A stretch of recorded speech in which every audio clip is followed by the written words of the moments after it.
Olá, graça e paz, tudo bom com você? Rogo as muitas bênçãos do Senhor sobre a sua vida e sobre a vida da sua família. Nós estamos aqui de volta para estudar mais um assunto bíblico baseado na Confissão de Fé de Westminster. E hoje nós estudaremos o assunto a igreja, que está no capítulo 25 da Confissão de Fé de Westminster. A Confissão de Fé desse capítulo fala que a igreja é tanto invisível como visível. Por conta disso, por conta do fato de que nós afirmamos que a igreja é tanto invisível quanto visível, alguns nos acusam de dizer que há duas igrejas, mas isso está longe da verdade. Nós não cremos que haja mais que uma igreja, porém dizemos que essa única igreja se revela em dois aspectos, um invisível e outro visível. É isso que nós ensinamos. A gente pode usar até a ilustração aqui de uma bola ou de uma casa. Nós afirmamos assim, a casa invisível, ou melhor, a casa interna e a casa externa, ou a bola interna e a bola externa. Com isso, nós não dizemos que haja duas casas ou duas bolas. Dizemos que há apenas uma casa ou uma bola. Porém, tanto a casa quanto a bola tem dois lados, o lado de dentro e o lado de fora. A mesma coisa acontece com a igreja. Nós não dizemos que há duas igrejas, há uma igreja invisível e a outra igreja visível, como sendo distintas, não. O que nós falamos é que há apenas uma única igreja, porém ela tem dois aspectos, ela tem dois lados. Ela se manifesta como igreja invisível e como igreja visível. Então, logo, aqueles que dizem que nós ensinamos que há duas igrejas, ou eles são ignorantes quanto àquilo que nós ensinamos, nunca leram nada daquilo que nós ensinamos, ou então estão mentindo voluntariamente contra nós, dizendo falso testemunho contra nós. Então nós não ensinamos que há duas igrejas, ensinamos que há apenas uma única igreja e que ela se manifesta de duas formas, invisível e visível. Em nosso estudo, nós falaremos primeiramente sobre a igreja invisível e depois falaremos sobre a igreja visível. Então vejamos primeiramente a questão aqui da igreja invisível. Quanto a essa questão, a Confissão de Fé diz assim, que a igreja invisível consiste de todo o número dos eleitos que têm sido, são ou serão reunidos no seu corpo sob Cristo, sua cabeça. Ou seja, a igreja invisível é composta dos verdadeiros crentes. Ela é composta daqueles a quem Deus elegeu na eternidade e predestinou para a vida. Dentro dessa igreja não há nenhum crente nominal, mas apenas crentes verdadeiros. Então a igreja invisível é composta dos verdadeiros crentes, daqueles a quem Deus elegeu na eternidade e predestinou para a vida. Ela é chamada, essa igreja invisível, e também a gente vai ver mais tarde a igreja visível, ela é chamada de católica. Católica no sentido de ser universal. É bom a gente amadurecer, irmãos, porque tem gente que é muito imatura. Quando a gente, por exemplo, lê o Credo Apostólico e a gente crê assim, creio na Santa Igreja Católica. Não é incomum a gente encontrar pessoas que dizem assim, e vocês são católicos, então vocês são católicos, né? Católicos, sim, nós somos católicos, mas nós não somos católicos romanos. Então, as pessoas quando ouvem falar na palavra católico, logo associam a palavra à Igreja Católica Romana. Mas quando a igreja cristã, presbiteriana, reformada, chama a igreja de católica, é no sentido de que a igreja é universal. E ela é assim chamada porque ela é constituída daqueles cristãos verdadeiros que estão espalhados por toda a terra, em todas as nações, tribos, povos e línguas. E estes envolvem os verdadeiros crentes do passado, do presente e do futuro. Note que na Confissão de Fé, que a gente acabou de ler, diz que a igreja invisível é composta de todo o número dos eleitos que têm sido passado, que são presentes e que serão reunidos num só corpo sob Cristo cabeça. Então, a igreja invisível é composta dos genuínos crentes, daqueles que foram eleitos na eternidade, daqueles que não estão mais entre nós, por exemplo, os crentes do Antigo Testamento, os crentes do Novo Testamento, os pais reformados, os pais apostólicos, os reformadores, os puritanos e outros crentes que nós conhecemos que não estão mais conosco. Essa igreja é composta daqueles crentes verdadeiros que existem hoje, né, que estão vivos hoje e que servem ao Senhor verdadeiramente, que são verdadeiramente regenerados, e é composta daqueles que ainda sequer vão nascer. Vão nascer e vão ouvir o Evangelho, e vão crer no Evangelho e vão ser salvos, né? Então a igreja invisível é composta de verdadeiros crentes. Ela não tem crentes nominais. Infelizmente, crentes nominais nós temos na igreja visível, que a gente vai ver mais tarde.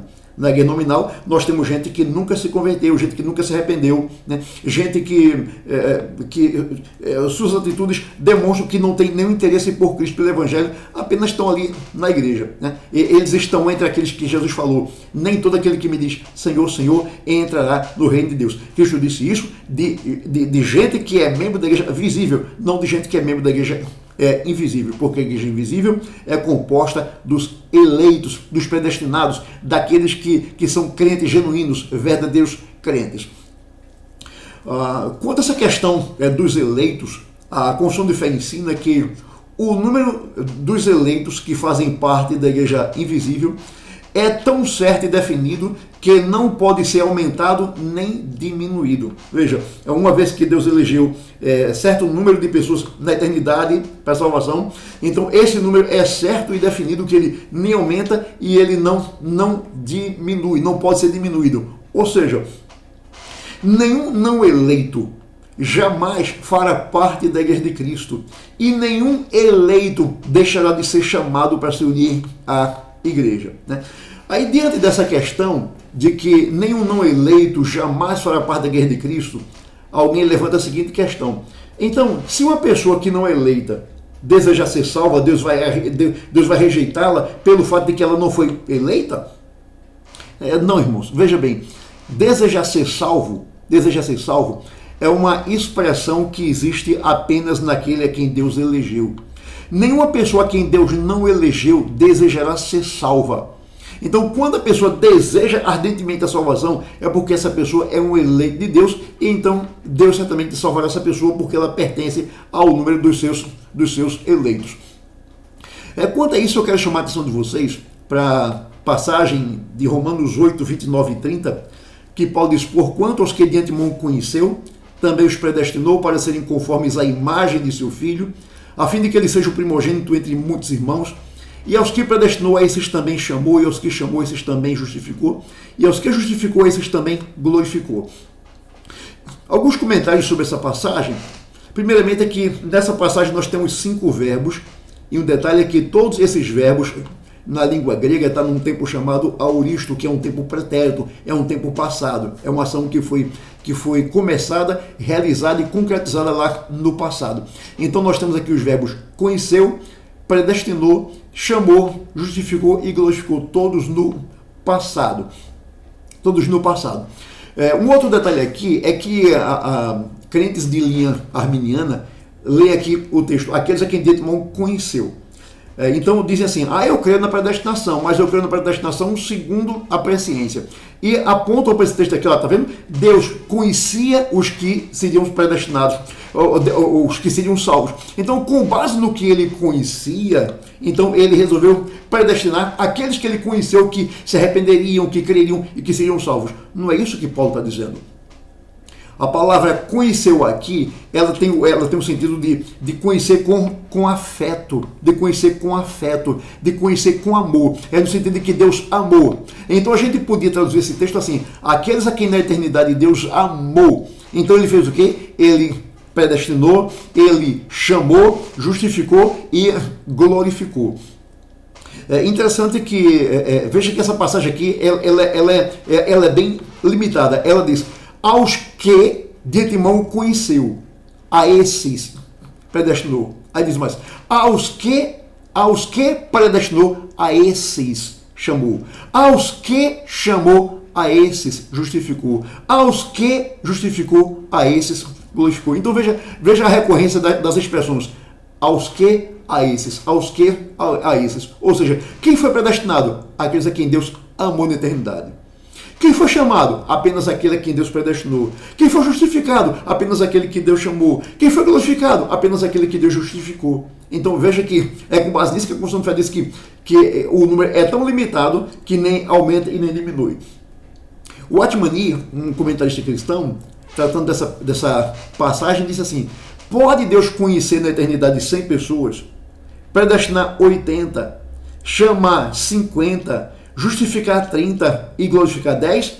Claro que não. Se na eternidade Deus amou 100, predestinou 100, chamou 100, justificou 100 e glorificou 100. Daí o número deles é tão certo definido que não pode ser nem aumentado e nem diminuído, diz a confissão de fé. Então, essa questão da predestinação, nós encontramos alguns adversários mesmo dentro do cristianismo. Gente que se diz cristã, que chega a dizer que a predestinação é uma doutrina criada pelo diabo. Bom, isso é muito sério, pois a predestinação é a linguagem bem bíblica, onde claramente a Bíblia ensina que Deus é o autor da predestinação, Deus é o autor da eleição para a vida. Então o que eu tenho a dizer é que um cristão pode até discordar da nossa interpretação que damos a respeito da predestinação, mas dizer que ela não é bíblica e mais ainda dizer que ela é do diabo é correr um risco muito sério, pois essa doutrina está nominalmente declarada na Escritura. Interessante que eu vi aquele missionário R.R. Soares, outro dia na televisão, respondendo uma pergunta no quadro que ele tem, pergunta que o missionário responde, mais ou menos isso, e um telespectador perguntou a ele sobre predestinação.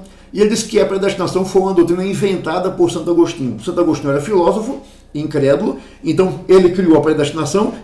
Quando ele se converteu, ele trouxe essa doutrina para dentro da igreja. E que coisa, não?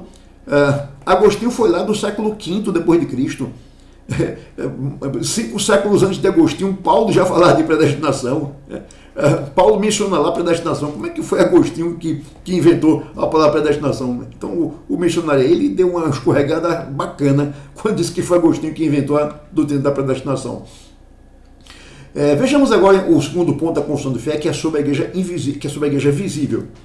A confissão de fé, tratando da igreja visível, diz assim: ela consiste de todos aqueles que professam a genuína religião juntamente com seus filhos. Então aqui a confissão de fé diz que a igreja visível é composta daquelas pessoas que pertencem a uma igreja particular, que publicam sua fé e que levam para a igreja os seus filhos para servir a Deus com eles.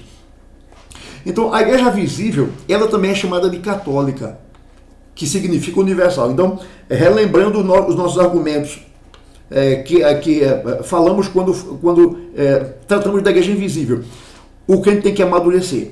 Ao ouvir falar sobre a igreja católica, ouvir um presbiteriano, um reformado falar sobre a igreja católica, ele tem que desvincular o que nós dizemos da igreja católica romana. Quando falamos que somos igreja católica, não estamos falando que somos igreja católica romana. Nós não cremos na igreja romana. A igreja romana é uma heresia, né? Então, quando falamos em igreja, que a igreja do Senhor é católica, é no sentido de que ela é universal e de que ela está espalhada por toda a face da terra, que ela está em todas as nações, povos, tribos e línguas, e que ela abrange gente de toda espécie, homens e mulheres, ricos e pobres, negros e brancos, livres e escravos. É isso que nós chamamos de igreja católica universal, né? A igreja visível, ela é assim tratada, né? Para se referir às igrejas particulares. Encontramos referência à igreja visível nas Escrituras. Quando lemos que ela está, a Bíblia diz assim, a igreja do Senhor que está em Roma, que está em Corinto, que está em Éfeso, que está em Colossos, que está em Tessalônica, na Galácia, em Filipos, em Esmirna, em Pérgamo, Tiatira, Sardes, Filadélfia, Laodiceia. Então são igrejas particulares, é a igreja visível do Senhor na Bíblia. Fora da Bíblia nós falamos a guerra do Senhor que está no Brasil, nos Estados Unidos, na Inglaterra, independentemente de denominação. A guerra do Senhor é presente nas denominações, né? Então essa igreja está representada nas mais variadas denominações genuinamente cristãs, né? Então aqui eu não falo de qualquer igreja denominacional, né? Eu falo nas igrejas que são genuinamente cristãs. Então a igreja particular é representada por elas. A igreja visível é composta de crentes que confessam sua fé em Cristo como seu Senhor e Salvador e de seus filhos menores. Então, assim, se eu creio que determinada mensagem é a verdade, então eu devo levar aquela mensagem para os meus filhos menores. Então, se eu creio que a igreja que eu pertenço é uma igreja genuína, verdadeira, que ali está a mensagem do Evangelho, e é uma mensagem poderosa para salvar o pecador. Então, eu desejo que meus filhos ouçam a palavra e sejam salvos. O que acontece? Eu levo meus filhos para a igreja também, para ouvir aquilo que eu estou ouvindo, para que também sejam salvos. É por isso que os pais não devem negligenciar trazer seus filhos à igreja, para que logo cedo, ainda em sua tenridade, eles se acostumem com a igreja, se acostumem com o culto, com os irmãos, com os sacramentos, com a pregação, e que eles cresçam na igreja. Além do mais, os pais, além de trazerem seus filhos para a igreja, os pais não podem negligenciar em casa, ensinar a palavra do Senhor aos seus filhos, não podem. A Bíblia, em vários lugares, diz que essa é responsabilidade dos pais, ensinar a palavra aos filhos em casa. Por exemplo, Deuteronômio capítulo 6, versículos do 4 ao 9, a palavra do Senhor diz assim: ouve, Israel, o Senhor nosso Deus é o único Senhor. Amarás, pois, o Senhor teu Deus de todo o teu coração, de toda a tua alma e de toda a tua força. Estas palavras que hoje te ordeno estarão no teu coração. Veja a partir de agora. Estas palavras estarão no teu coração. Então, uma vez que elas estão no meu coração, elas saem do meu coração para onde? Para quem? E diz assim: tu as inculcarás a teus filhos, e delas falarás assentado em tua casa e andando pelo caminho, e ao deitar-te e ao levantar-te. Também as atarás como sinal na tua mão, e te serão por frontal entre os olhos, e as escreverás nos umbrais de tua casa e nas tuas portas. Veja, se a palavra que está no meu coração é a verdade, eu devo inculcá-la aos meus filhos. É o que diz aqui a palavra. E diz que eu devo fazer isso. De que forma? Me assentando com eles, andando com eles, me deitando com eles, me levantando com eles, ou seja, sempre lembrando para eles a palavra de Deus. Então, se essa palavra que está no meu coração, que eu amo e que eu creio que é verdade, eu devo transmitir para os meus filhos, para que eles também creiam nessa mesma palavra. Eu ainda posso citar para vocês o capítulo 29 de Deuteronômio, capítulo 29, os versos 9 ao 11, capítulo 29, versos 9 ao 11, que diz assim: guardai, pois, as palavras desta aliança e cumpri-as, para que prospereis em tudo quanto fizerdes.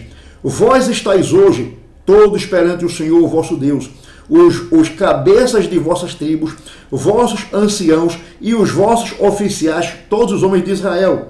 Veja agora, os vossos meninos, as vossas mulheres e o estrangeiro que está no meio de vosso arraial, desde o vosso rachador de lenha até o vosso tirador de água. Me chama a atenção aqui o versículo 11. E os vossos meninos. Então, notem que o texto aqui diz: vós estáis hoje todos perante o Senhor. Então, o que é isso aqui? É quando a congregação é chamada para se reunir, para ouvir a lei de Deus, para ouvir a palavra de Deus. Então todos estão juntos, os jovens, os velhos e os meninos. Joel capítulo 2 tem uma palavra interessante. Joel capítulo 2 e o verso 16 diz o seguinte. Joel capítulo 2 e o verso 16 diz assim: congregai o povo, santificai a congregação, ajuntai os anciãos, reuni os filhinhos e os que mamam. Congregai o povo, santificai a congregação, ajuntai os anciãos, reuni os filhinhos e os que mamam. Quer dizer, as crianças, filhas de pais crentes, pertencem à igreja. Então, quando quer se reunir para o culto a Deus, os pais devem trazer seus filhos. Essa daqui, menino não entende nada, não vou levar para a igreja. Não faça isso. A Bíblia manda que você faça isso. É sua responsabilidade, é seu dever buscar imprimir a sua fé no coração dos seus filhos. Então, não use esse argumento de que, meu menino é muito criança, ele está mamando, não entende nada. A Bíblia diz: traga seu filho para a congregação. E mais ainda, para não ficar apenas no Antigo Testamento, Atos capítulo 2 e o verso 39, Atos capítulo 2 e o 39, diz assim: para vós outros é a promessa, para vossos filhos. A palavra filhos aqui no grego é a palavra teknia, é a palavra para crianças. Então, para vós outros é a promessa para vossas crianças, para vossos filhinhos. Então, meus amados irmãos, se vocês têm filhos, crianças, não usem o argumento de que eles não entendem nada, que por conta disso vão deixar a criança com a avó, com o avô, com a tia, com o tio, para vocês irem para a igreja. Não! A criança deve ser levada à igreja, ela deve se congregar com a igreja, para que ela vá crescendo naquele ambiente. A Confissão de Fé diz que muitas dessas igrejas particulares, né, estão tão impuras, tão degeneradas, tão corrompidas, que deixam de ser igrejas de Cristo, tornando-se sinagogas de Satanás. Né? De fato, irmãos, a gente entra em algumas igrejas e a gente tem a nítida impressão de que a gente tá ali numa casa de show mundano, né? Onde as pessoas estão ali com o intuito apenas de se divertir, onde as pessoas correm para lá e para cá, dançam, pulam, brincam, gritam, fazem algazarra. Nada disso lembra a igreja. Eu não digo se isso é no momento social. Claro que a igreja, por ser composta de pessoas, né, as pessoas que vivem na sociedade, então claro que a igreja pode reservar um espaço para um momento social, claro. No sábado à tarde, no sábado à noite, por exemplo, alguém pode se reunir ali, ela pode pular, pode dançar, pode gritar, pode passar por baixo do banco, pular o banco, pode um pular pela cabeça do outro, tudo bem. Agora, no culto, fazer algazarra no culto, tudo isso no culto. Então temos domingo o culto, as pessoas fazendo isso no culto, promovendo brincadeiras no culto, gelo seco no culto, sei lá mais o que, jogo de luz no culto. Quer dizer, isso nada lembra uma igreja genuína e nada lembra um culto genuíno, sob hipótese alguma. Além do mais, algumas dessas igrejas que estão, segundo a Confissão de Fé, tão impuras, degeneradas, corrompidas, que deixaram de ser igreja de Cristo e são agora sinagoga de Satanás, algumas dessas igrejas seguem o princípio do pragmatismo. Os fins justificam os meios. O importante é que a igreja está crescendo. Está crescendo. E com base nisso, elas se chamam de igrejas inclusivistas. Nós não excluímos ninguém, nós incluímos a todos em nosso rol de membros. Assim, pessoas com problemas com o alcoolismo, com o jogo de azar, com pornografia, com homossexualismo, etc. Essas pessoas são recebidas na igreja sem que sejam ensinadas a se arrepender, sem que sejam desafiadas a abandonar seus pecados, sem que sejam desafiadas a terem suas vidas transformadas, mudadas, a buscarem uma vida de santidade. Não há nenhum incentivo nisso. Pelo contrário, as pessoas são deixadas relaxadamente a permanecerem na mesma condição. Inclusive, pessoas assim são recebidas até como oficiais da igreja, diáconos, presbíteros, por exemplo, em nome de inclusivismo, não exigindo mudança de vida daqueles que querem pertencer ao seu rol de membro. Essas igrejas, de fato, são corrompidas, impuras, degeneradas, e isso mostra que elas não têm nenhuma preocupação com a pureza do evangelho, não têm nenhuma preocupação com a pureza do culto, nem com a mudança de vida das pessoas, nem com a santidade das pessoas. Elas estão interessadas apenas em crescer numericamente. Então nós não excluímos ninguém, já que nós queremos uma igreja com 1.000 membros, 2.000 membros, então aqui nós não excluímos ninguém. Venha como você está, se quiser mudar, mude, se não quiser mudar, fique assim mesmo. O importante é que você esteja aqui. Isso é diferente das mensagens apostólicas, né? Por exemplo, Paulo escrevendo a sua primeira carta aos Tessalonicenses, no capítulo 4, versos do 1 ao 8, veja o que Paulo diz. Aqui nós temos uma exortação à santidade. Cada membro da igreja de Tessalônica que ouvia essa mensagem era chamado, desafiado, admoestado, exortado a uma vida de santidade. Capítulo 4, versos do 1 ao 8, da primeira carta aos Tessalonicenses. Finalmente, irmãos, nós vos rogamos e exortamos no Senhor Jesus que, como de nós recebestes, quanto à maneira por que deveis viver e agradar a Deus, e efetivamente estáis fazendo, continueis progredindo cada vez mais. Porque estáis inteirados de quantas instruções vos demos da parte do Senhor Jesus. pois esta é a vontade de Deus, a vossa santificação, que vos abstenhais da prostituição, que cada um de vós saiba possuir o próprio corpo em santificação e honra, não com o desejo de lascívia, como os gentios que não conhecem a Deus, e que nesta matéria ninguém ofenda nem defraude a seu irmão, porque o Senhor contra todas estas coisas, como antes vos avisamos e testificamos claramente ao vingador. Porquanto Deus não nos chamou para a impureza, e sim para a santificação. De sorte, quem rejeita estas coisas, não rejeita o homem, e sim a Deus, que também vos dá o seu Espírito Santo. A vontade de Deus é a santificação, é a fuga da impureza, daquilo que é pecaminoso. Também Pedro vai na mesma linha, no capítulo 1 da sua primeira carta de Pedro, capítulo 1, versos 15 e 16. Pedro diz: pelo contrário, segundo é santo aquele que vos chamou, tornai-vos santos também vós mesmos em todo o vosso procedimento, porque está escrito: sede santos, porque eu sou santo. Pedro diz: sabe por que vocês devem ser santos? Porque Deus é santo. Uma vez que Deus é santo e vocês dizem que são filhos dele, então vocês devem ser santos. Então a igreja não pode ser impura, degenerada, corrompida, pois aí ela se tornará uma sinagoga de Satanás. A igreja deve ser formada por santos. Daí então a responsabilidade daquele que dirige a igreja é desafiar os pecadores ao arrependimento, ao abandono dos seus pecados, à mudança de vida e uma vida de santificação, né? Então a igreja não pode receber qualquer pessoa no seu rol de membros. Ela tem que certificar de que aquela pessoa de fato é um crente, se converteu de verdade, se arrependeu de verdade dos seus pecados e que agora está caminhando numa vida de santificação. A confissão de fé chama a igreja visível de, primeiro, o reino do Senhor Jesus Cristo, né? Jesus é o rei dessa igreja, então a igreja é o seu reino.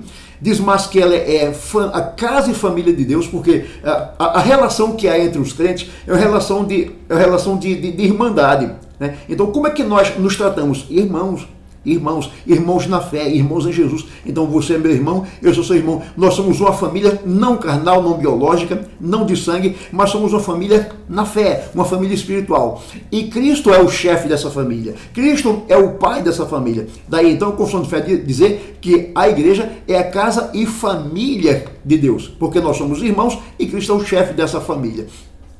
E a confissão de fé conclui essa sessão dizendo: fora da qual o quê? Fora da igreja não há possibilidade ordinária de salvação, né?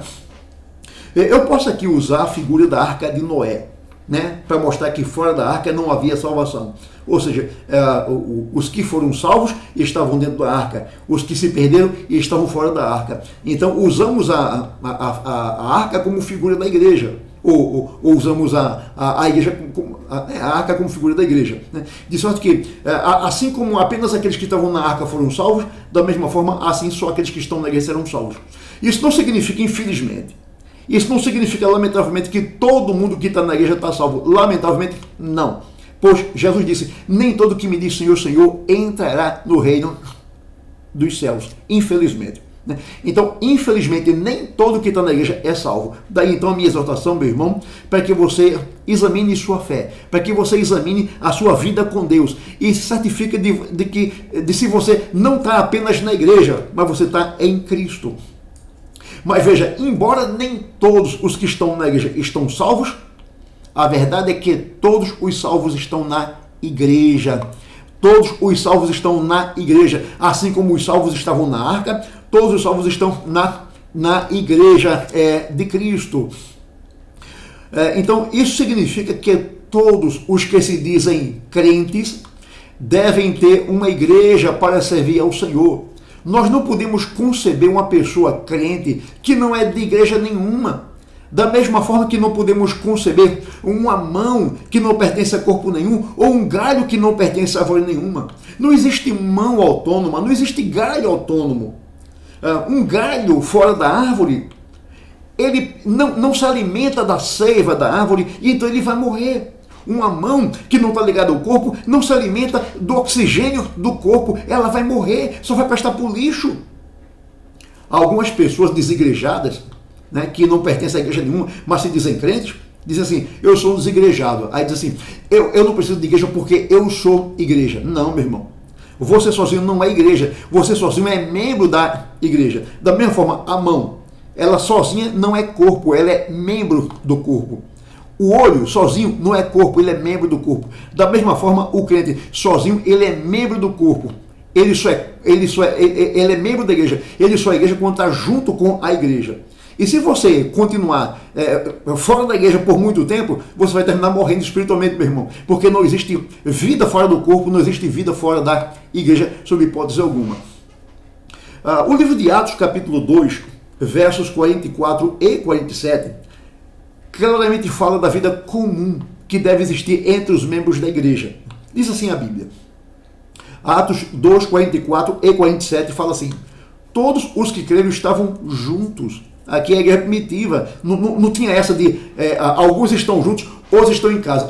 Eu sou desigrejado, eu fico em casa. Não, eles estavam juntos e tinham tudo em comum. Verso 47.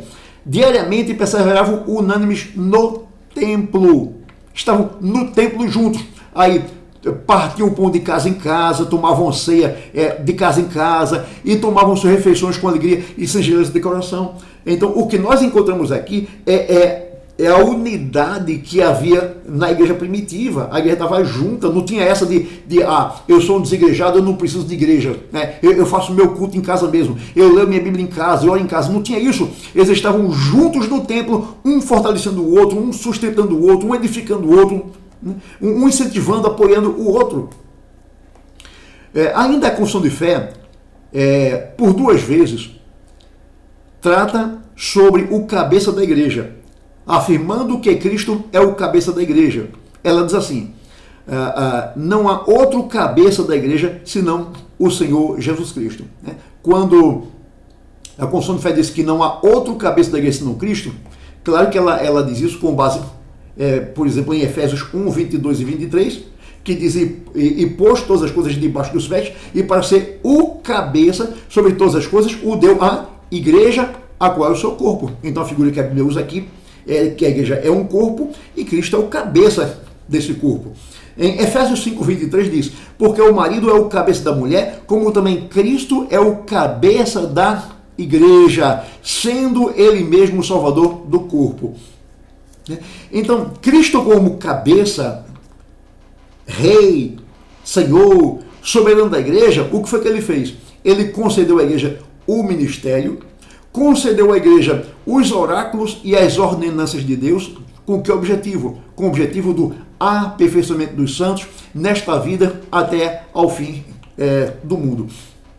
Então, por exemplo, Cristo ordenou à igreja que ela fosse por todo mundo pregar o evangelho a toda criatura, que ela deveria ser testemunha do Senhor em Jerusalém, Judeia, Samaria e aos confins da terra.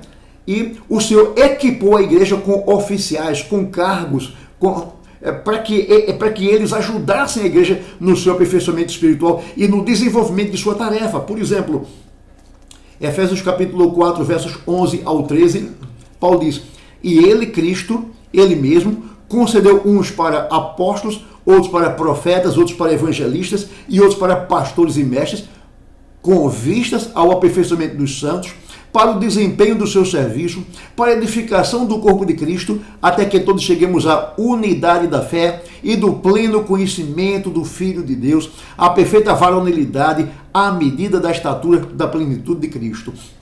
Então nós temos aqui alguns objetivos na igreja: desenvolvimento do serviço dos crentes, edificação dos crentes, unidade da fé dos crentes, pleno conhecimento dos crentes de Cristo, a perfeita varonilidade, né, a maturidade espiritual, a medida da estatura da plenitude de Cristo. E Paulo disse que tudo isso aqui acontece mediante o ministério dos apóstolos, profetas, evangelistas, pastores e mestres. O crente desigrejado não tem pastor. Ele tem a ideia de que Jesus é o meu pastor. De fato, Jesus é o sumo pastor, mas ele colocou pastores abaixo dele para cuidar da sua igreja. Essa aqui é uma passagem. O Senhor colocou na igreja pastores para guiar o rebanho, para conduzir o rebanho, pastores para levar o rebanho no ensinamento da palavra do Senhor.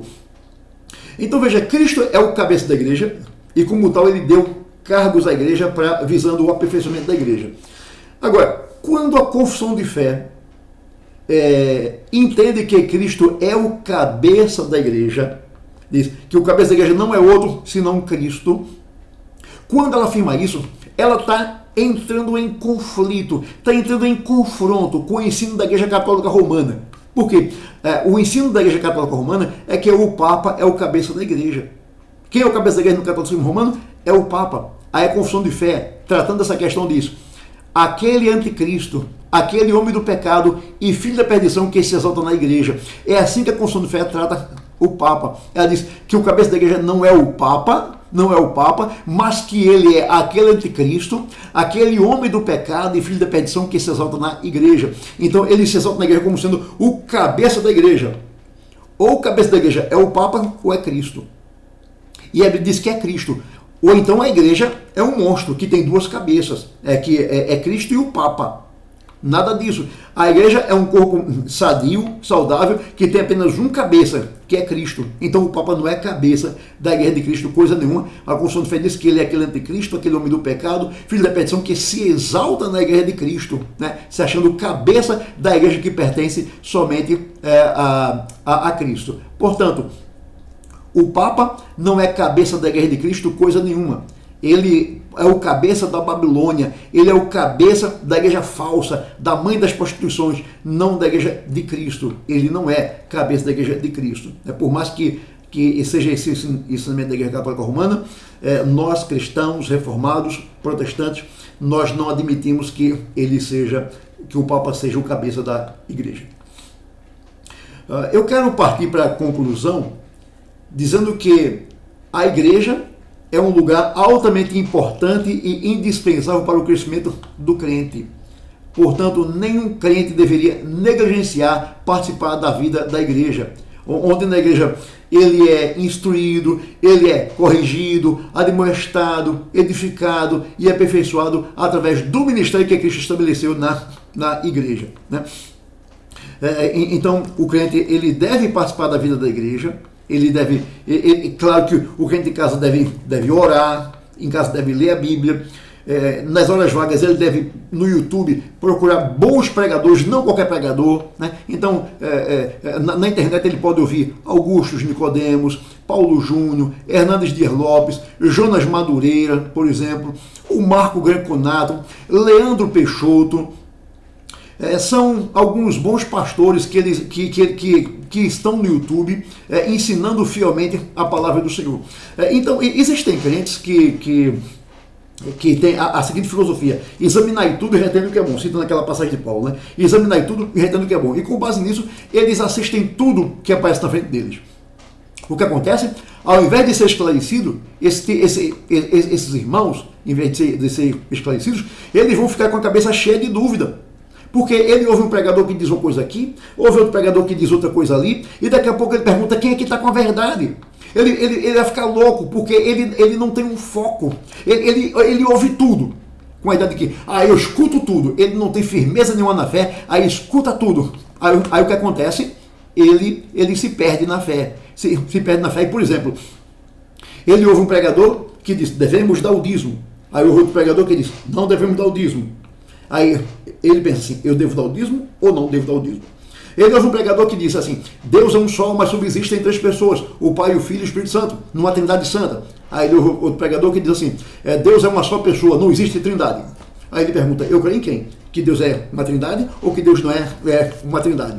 Ele ouve assim, um pregador diz, um crente em Jesus não perde a salvação porque Jesus morreu por ele. Aí ele ouve outro pregador que diz assim, o crente pode perder a salvação se ele não tiver cuidado. Aí ele pensa, o crente perde ou não a salvação? Então veja, ele fica com a cabeça cheia de dúvidas, porque fica escutando todo mundo, ele não tem foco.